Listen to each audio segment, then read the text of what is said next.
Hello mga ka-ebab! Unexpected nga pala ang araw na ito dahil merong dumating na blessings. Kaya naman naisipan ng tropa na lumabas para kumain dahil pasado ang dalawang ebab sa licensure examination for teacher. Syempre, salamat po sa sponsor, Kuya Elmo Ritones from Japan. Yes naman.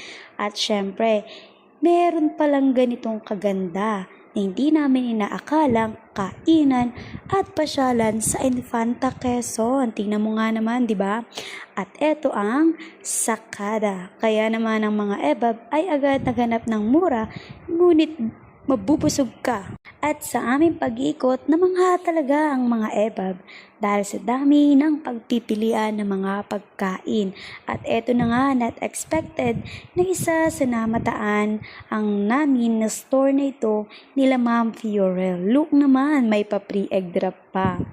Kaya lang ng bulsa natin. Mabubusog ka na sa halagang 50 pesos. Syempre, ito ang aming mga in-order na nakita namin na talagang abot at kaya ng ating mga bulsa. 50 pesos lamang chow fan na pwede mong partneran ng siomai, Shanghai, longganisa at marami pang iba. At syempre, nagulat din kami dahil meron pa silang isang masarap na pagkain. Ito ay ang Kani Mango for only 100 pesos. Ito pa lang talagang busog na busog ka na. Grabe. Bab, ano pang inaantay nyo? Punta na kayo dito sa Sakada at mamili ng inyong mga pwedeng kainin.